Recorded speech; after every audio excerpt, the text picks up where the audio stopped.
At Rome's highest, the great empire of Rome stretched from the windswept moors of Britain to the sun-baked sands of Arabia. But even the boldest maps failed to capture the full reach of Rome's ambition.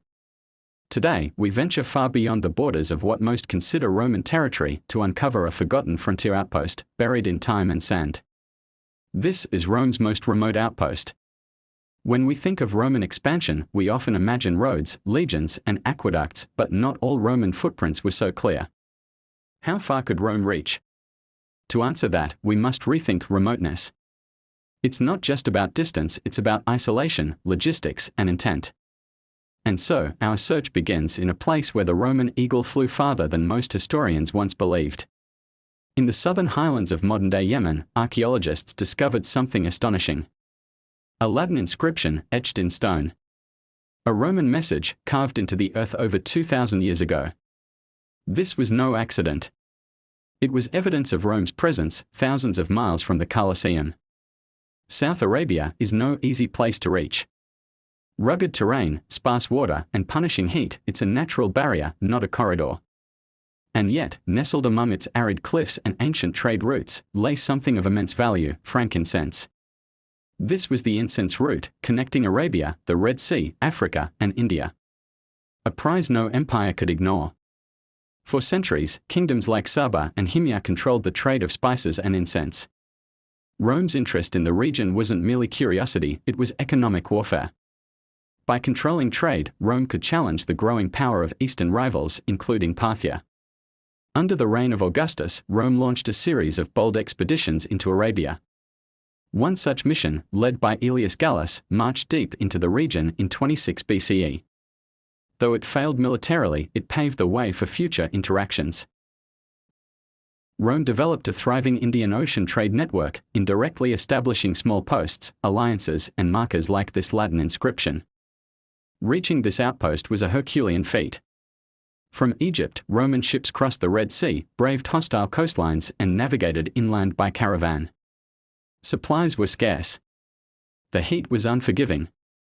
And yet, Rome persisted, planting a flag, not for conquest, but for presence. What was life like here? There were no grand amphitheaters. No marble baths. Just a few Roman officials, traders, or soldiers isolated in a foreign land.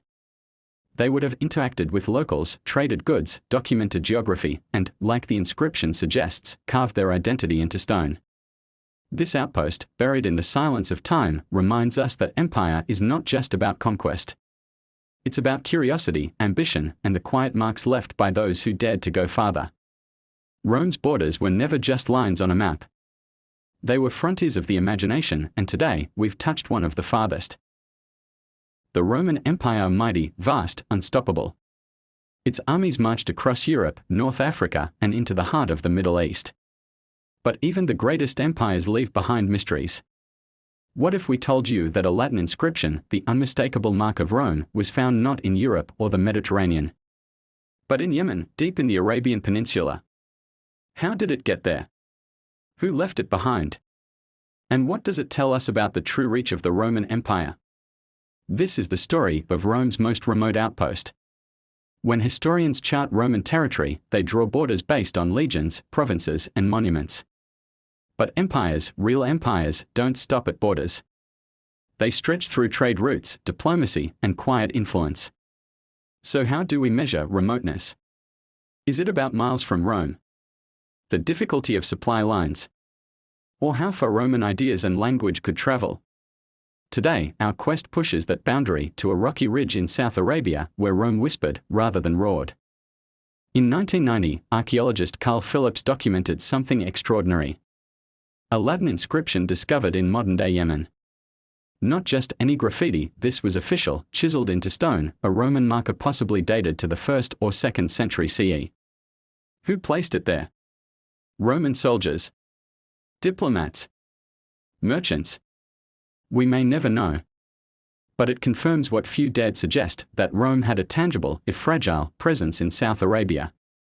The Romans called it Arabia Felix, Happy Arabia. But the term was more about wealth and comfort. South Arabia was a land of incense, spices, and gold, connected to the incense route, a network stretching across the Arabian Peninsula to India and East Africa. Rome coveted this trade. But the land itself was brutal.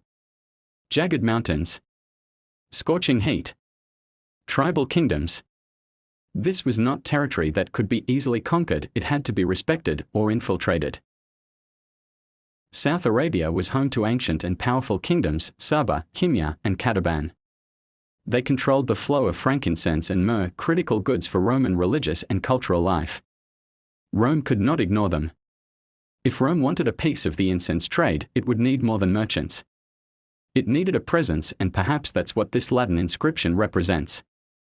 In 26 BCE, the Roman governor of Egypt, Aelius Gallus, led 10,000 men into Arabia.